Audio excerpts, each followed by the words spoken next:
Welcome. This is Kelly Rosati, and we are glad that you're joining us for the Welcome Campaign's discussion of recent news regarding immigration issues and the implications of the zero tolerance policy on children at the border. I'm happy to be with you today. I am a child advocate who has spent the last 2 decades of my life professionally and personally trying to help children who have experienced trauma heal and done that in the child welfare system with foster care and adoption. I've also spent much of my career as an advocate for the dignity of every human life, both born and unborn. And I'm very excited today to be a part of this webinar to talk about how the tenets of my faith as an evangelical Christian and some of the commitments that have been a part of my life for the last 2 decades around the dignity of life and advocacy for children and families, how those things impact the issue at hand that is so often in the news related to the border and what is happening to children and families at the border. I'm going to be joined today by Adam Estle, who is with the National Immigration Forum. He is an expert, and I always appreciate his communication, whether it's on social media or elsewhere, helping us understand some of the more complex and detailed issues involved.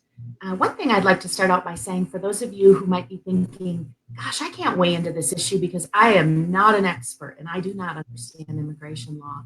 I just want to say to all of you that I am with you and wanted to talk today a little bit simply about my motivation being involved. And then we'll turn to Adam and he will give us a little bit more clarity around some of those details that we might not feel comfortable with. But it's really important to say that just because we aren't experts, and I'm not, doesn't mean it isn't important for us to get involved and let our voices be heard on this issue, on behalf of children and families, in the same way that we would on other issues that impact families. So I'm going to guess that there are quite a few people that are watching this that feel pretty passionately about orphans and about issues like human trafficking and kind of other dignity of human life and justice issues. And I just want to say welcome, as is the name of the campaign, because you're in the right place. And this issue puts us squarely in the center of a scriptural concern for the least of these, as Jesus talked about so often, and also straight within our principles and our passions about children and families. So if that describes you in other issues and you've been wondering, where do I fit on this? And it seems a little confusing, you're in the right place. I want to go ahead and just bring in Adam. I'm going to talk some more about some of those motivations and how they translate into this issue. But before I do that, I don't want him to just be sitting there. So Adam, welcome. Thank you for being an expert. Thank you for being an advocate. Would you tell us a little bit more about the National Immigration Forum, about the Welcome Campaign, and about why you feel excited about this particular community being able to get energized and involved on the issues that we're going to talk about today? Yeah, absolutely. Thanks so much, Kelly. It's great to be on with you. And thanks to all the folks who've joined us this Friday, summer Friday morning. So my work with the National Immigration Forum, our organization goes back 30 years of working on this issue, really trying to provide a space for constructive conversations and solutions on what can often be a polarizing topic. So my role as the director of field and constituencies with the forum is to bring together our faith, business, law enforcement, veterans, and other leaders who care about this issue, but also don't want to give up their perhaps their moderate or conservative political views in order to care about this.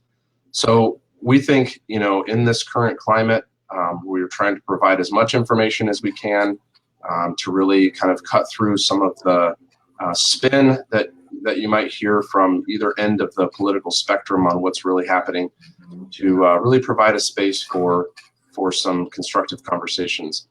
And we're really, grateful for the partnership with World Relief and being able to do this specific effort of welcome, targeting and working with evangelical women who we believe are really important in this conversation.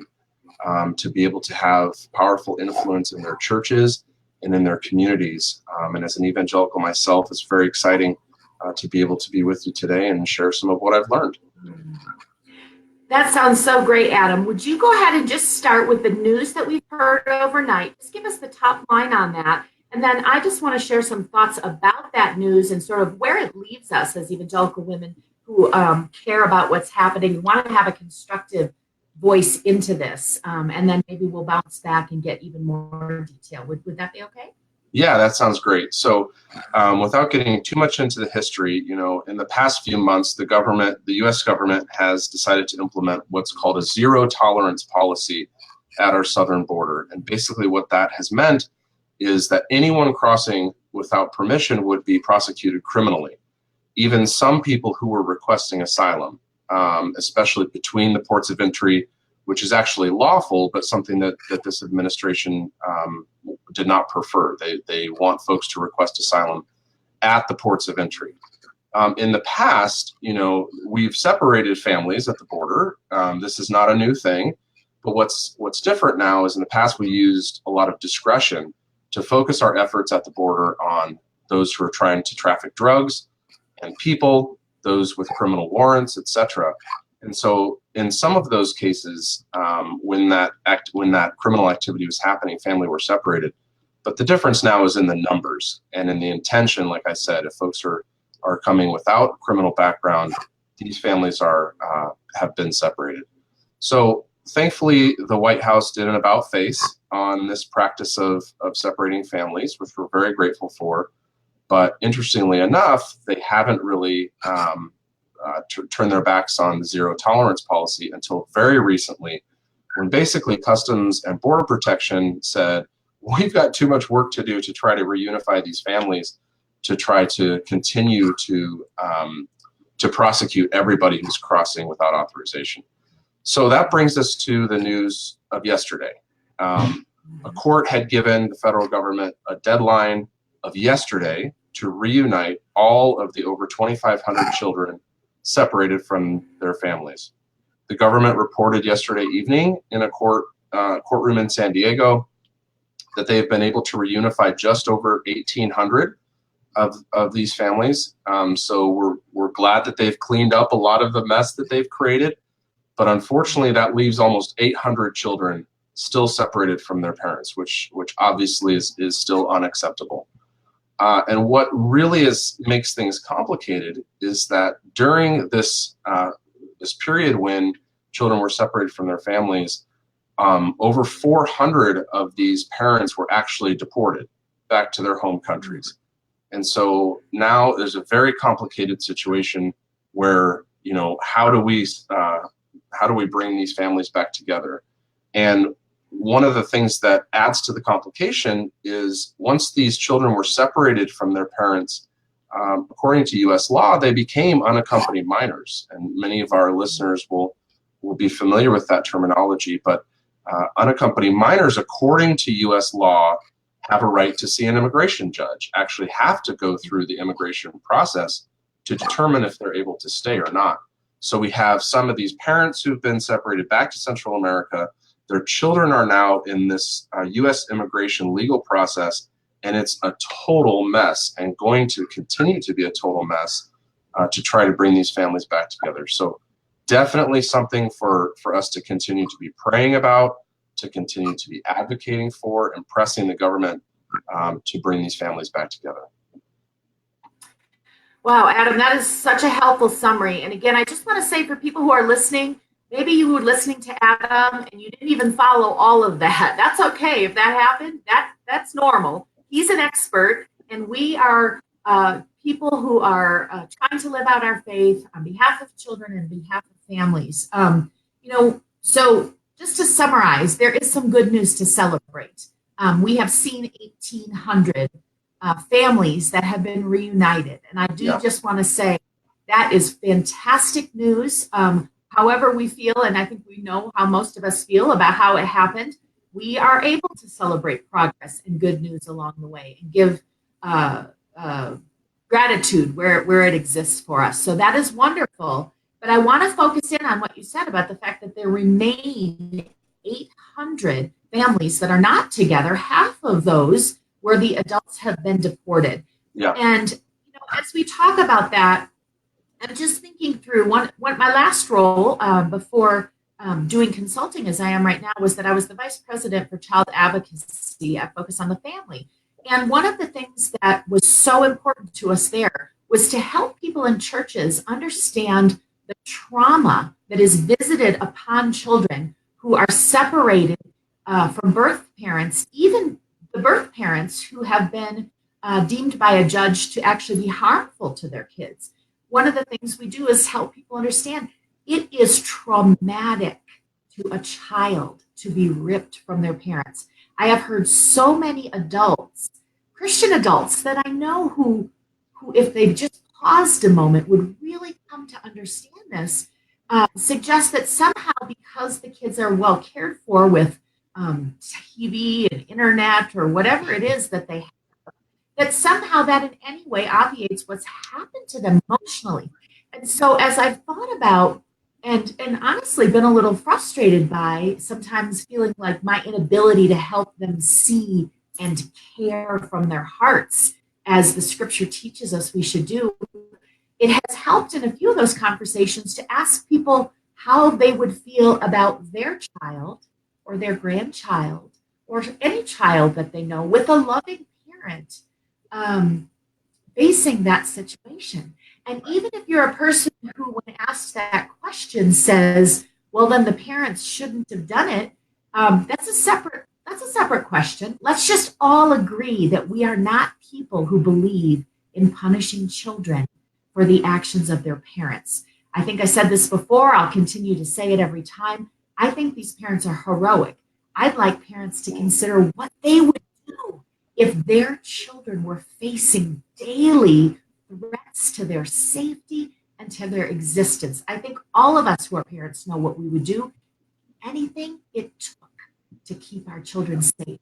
And so I guess from my perspective as a parent, I would ask other parents and other people who I know care so much about children to just dig into that empathy a little bit and try to have some compassion.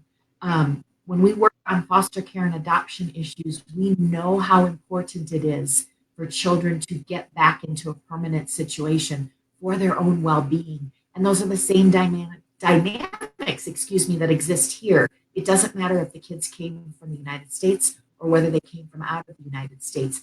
These scriptural admonitions for us to love our neighbor, to serve our neighbor, to welcome the stranger absolutely exist regardless of where that child or that parent came from.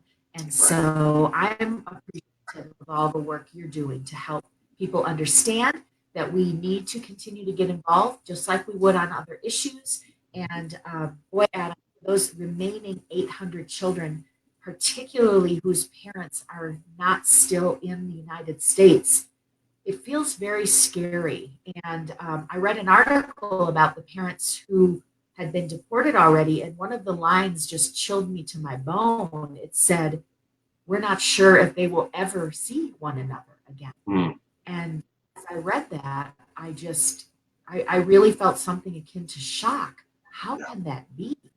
How can we be wondering aloud whether loving parents will ever see their children again? And as parents, I guess I would just plead with people to consider what that would feel like if that was you. What are the prospects, Adam, for the rest of those 800 families being able to be reunified? Yeah, I mean, I agree with you. First of all, as a parent, it just horrifies me what's happening. And I can say from my experience in working with unaccompanied minors, we did have a few who were separated from their parents when they arrived to the border. And the level of trauma and confusion that we saw in those young kids was quite shocking. Another thing that's really complicated about the remaining 800 kids is for a large chunk of those, their parents are still around in the United States, kind of many of them in immigration detention. and the government has deemed many of those parents unfit to be reunified with their children. And why is that, Adam? Adam, well, why are they being deemed unfit? Yeah, I think that's one of the questions that we're asking, actually, because there's really not a lot of explanation from the government. It's kind of a unilateral decision that's being made regarding the fitness of these parents. And so, I'm sure in some cases, some of the parents who, like I mentioned previously, are involved in criminal activity, that would probably be a legitimate reason to deem them unfit. But I think there's a lot of skepticism at the numbers, the hundreds of parents who have been deemed unfit. And I think it just kind of plays into, I think the way that the federal government has handled this in such a chaotic manner has not helped the public trust in when it comes to something like this. I think there's a lot of question marks there. Sure. Adam, one of the comments that's coming into us, I think, is a really good, fair point to make, which is that they want us to get to what are some of the solutions. So sure. For people who are listening and who do already understand this, even though I think there are probably lots of us who are still learning along the way, where should we go from here? What are some of the solutions that we would like to see that people can grab a hold of, and how can they get involved in those solutions to raise their voices? Yeah, absolutely. So I think there's two different tracks that I would talk about when I'm talking about solutions. So the first track would be kind of what the everyday person, the evangelical woman who's watching this webinar can do. And then I also want to talk about kind of what the long-term solution for our government would be. I think those are both important. So to start with the first one, there are some just heroic efforts by faith-based organizations and non-faith-based organizations happening at the border throughout our country in the care and love and resourcing that's being done both for these children and their families. And so I know that World Relief is doing some tremendous work at the border. They've sent attorneys down to the border to try to help people prepare their potential asylum case, which we can talk about. And then there's other organizations like Bethany Christian Services who are caring for these children and trying to place them in foster homes as they're awaiting reunification. So those are a few of the organizations that I would point to. And then there's a really amazing collaborative effort happening called Flights for Families. So one of the realities is that while we celebrate the reunification of these families, a lot of times these families are reunified and then they have no place to go. And they may have family elsewhere in the United States that they could go and live with until their immigration legal situation is figured out, but they have no way to get there. And so a lot of organizations that we work with, like Forward.us and some other really great organizations like Lutheran Social Services, are working together to try to raise money to pay for the flights for these families to get where they need to go during their interim period. So those would be a few of the solutions that I would say that people can get involved in. And then on the long... Oh, Adam, before we go to your long term, if I could just stop you there and ask this question. In the court proceedings yesterday, where we got the update that there is some good news and 1,800 families have been reunified, what was the government's position about its plan for the remaining 800 kids, including more than half of those parents who have already been deported? Will you talk a little bit about what the government's position is on that? And then also help us understand, before we get to any long-term solutioning, help us understand what's been in the news a lot, which is confusion and really a lack of whether the parents who were deported and supposedly had signed away their rights to their children, how likely were they to actually understand what was happening? I think that's something that really upset many people all over the ideological spectrum, not something anyone could imagine would be legitimate and suitable for kids and families. Will you give us an update on those things, please? Yeah, absolutely. So I'm not sure that this will be surprising to a lot of folks, but the government is still trying to figure out what to do with those remaining families. I will say that, from all indications, the Department of Homeland Security and the Department of Health and Human Services have really worked tremendously hard around the clock to, again, clean up the mess that our government has made to bring all of these children that have been reunified together. The judge even, the judge last night in San Diego even praised the progress that has been made as remarkable. But again, that doesn't overcome the reality of hundreds of families still waiting for those reunifications. So I think it's an open question regarding how the federal government is going to reunify the rest of these children. I would say that those who have been deemed unfit, the parents who've been deemed unfit, what will probably happen is that these children will, as any other now unaccompanied minor, the government will look for other family members that are safe to reunify, or potentially family friends or long-term foster care. So that remains an open question regarding what the government is really going to do. And then I would say, you bring up a really good point that there's a lot of reports that the government was pressuring people to sign paperwork they perhaps didn't understand, to sign their deportation orders. We've heard stories of promises made to parents that if they would just sign their deportation order, they would be reunified with their child before being deported. And in some cases that happened, and in most cases it did not. So we have the government who has really, again, I would use the word chaos. They created this completely chaotic environment where different things were happening at different ports of entry. Customs and Border Protection was completely overwhelmed with the policies that were put in place. Now we have this mess that still has a lot of cleaning up to do. I just want to pause for a minute on what you said about parents who are not necessarily speaking the language English. They are thinking that they're going to sign something and that this nightmare of being separated from their children will finally end, only to find themselves removed from the United States without their children. The very reason they fled in the first place, to somehow be able to protect them. And now it's like they have awakened to their very worst nightmare in the world.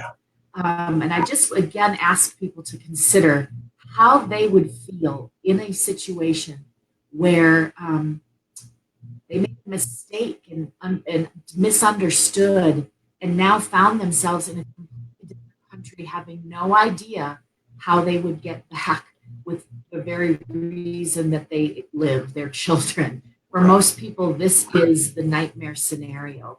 And so, one of my current roles, Adam, I'm so honored to be a part of the National Hispanic Christian Leadership Conference, the NHCLC, and to be their justice liaison. And they represent about 40,000 evangelical churches. And I can tell you, as you know, I can tell you from them, they see the same things that you see, and the human heartbreak and devastation that is associated with what sometimes can seem very sterile policy discussions. They are actively involved in comforting of those who are grieved and trying to be a presence to people who just don't know how this is all going to land. And so I would ask folks that are listening to us to just please be praying for those families, for those children who want to remind you it doesn't matter how well cared for they are and what is happening. It is traumatizing to them, right, and it will impact them for the rest of their lives, what has happened. Yeah. So maybe I could talk briefly about kind of the long-term, what our government could do differently. So, a lot of the question that we get is, this is a tragic situation, but what's necessary to keep our country safe, and are there other ways of handling this? And I think our approach would be that we can absolutely have both security and compassion. So we don't have to have open borders. Nobody's for that.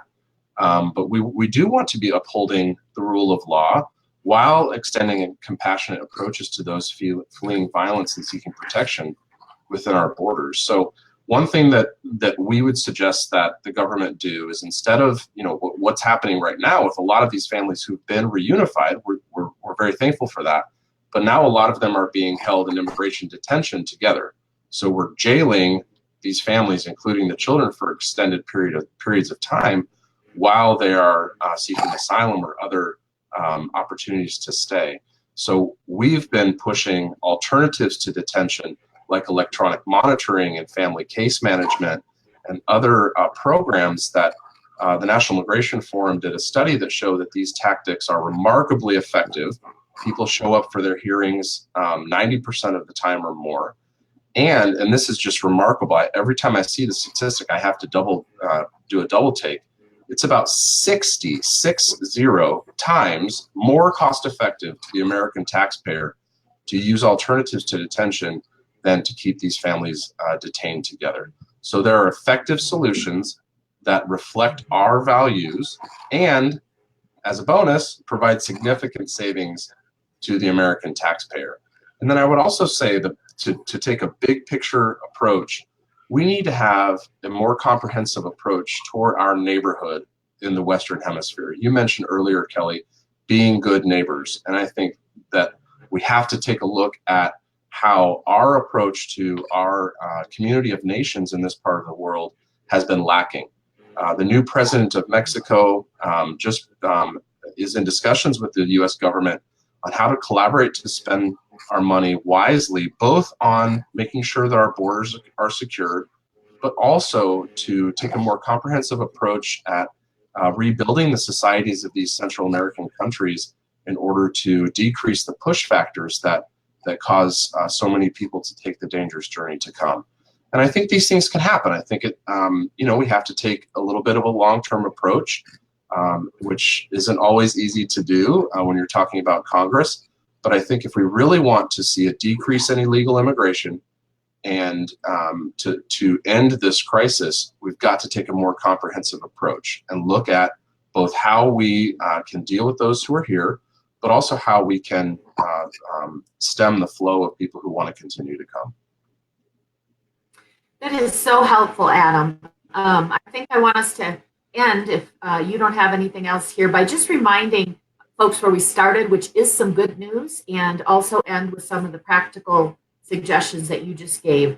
So there are a couple pieces of good news. One is that a significant number of families have been reunified. We are grateful for that. Another piece of great news you gave, and I think we can't say here often enough, which is that one does not need to give up their desire and their principles related to security and related to law enforcement in order to have compassion. And I think one of the best practical pieces of good news you explained to us today was the fact that we do have cheaper, more cost-effective, reliable ways to keep families together while they await their adjudication with the case management and the electronic monitoring. I think those things are real important because oftentimes people go back and forth with their friends on this and they get stuck at, well, what's the alternative? So thank you for helping us all understand that there are these alternatives that have been shown to be effective. They have been shown to also be cost effective, and they meet both the principles of security and compassion. So that, I think, is another piece of good news. And then finally, from my perspective, it's important, and it is also good news to know two things: that our prayers do matter. So keep praying for the families and the children that have not yet been reunified, and keep praying for the long-term solutions that you laid out for us today to just get us at a better place as a country, as believers in Christ who are part of our great democratic republic, to take us to a better place that fits both of those goals. So thank you for the work that you do to advance all of that. And do you have any last comments, Adam, before we go ahead and close for today? Yeah, thanks, Kelly. We did have a couple more questions come through that I think I can answer fairly quickly. So a couple questions about, is this happening just at the southern border? And I would say that, with the realities, just the geographic realities of where these migrants are coming from, it's almost exclusively a southern border issue. Folks can't I mean, I have heard of people who fly to Canada and then try to cross our northern border, but that's pretty rare. And then I would also just, another question about, this person asked, there's a U.S. embassy in Mexico where folks can go to seek asylum and keep families together. Why isn't that happening? And that's a great question. I think, we have to understand the realities of, well, first of all, the differences between seeking asylum and refugee status. So an asylum seeker is someone who has entered the country and then requested permission to stay. A refugee is a person who's received permission outside of our borders to enter. And the realities, and this gets into a whole other webinar about our extreme decrease in refugee numbers that our country is taking in. So there are folks who have tried to request permission outside of our country to enter, and that permission is not being granted, especially for people who are from Central America. And then I would also say that a lot of the folks that we're seeing who are fleeing violence to our south are actually coming from Mexico. So staying in Mexico is not an option for these families. We were at the border a few weeks ago and met a mother who her husband was kidnapped, so she fled with her twin toddler boys to the United States because the government in her state in southern Mexico wasn't being helpful, and even if she was to relocate elsewhere in Mexico, still wouldn't feel safe. So I think these are some of the dynamics. It's things that we can be praying about and continue to be advocating for change. I think that's very helpful. Thank you very much, Adam. Thank you to everybody who has been a part of this. Adam, can you give one last where you direct folks who want to get more involved, whether they want to have regular updates and they don't get them now, whether they want to give money, whether they want to do what they can in their own communities related to immigrants and refugees? Where would you send them? Yeah, absolutely. I mean, obviously folks are part of our welcome community, which is great because we're continuing to provide information in those opportunities. I would send folks first and foremost, especially folks who are following Jesus and trying to support evangelical organizations, to World Relief's website, worldrelief.org. They're raising money to send more lawyers to the border, to be able to help more families who are being reunified get where they need to go. And so if I had one suggestion, that would be it. Wonderful. So pro-family people, that's who we are. Let's do that. Let's be pro-family on this and continue to be pro-family on the other issues we care about as well. And in doing so, what a wonderful witness to the world about the love and the compassion of Jesus for every human person and the dignity and value of every human person. Thank you, Adam. Thanks, Kelly. Great to be with you. Thanks.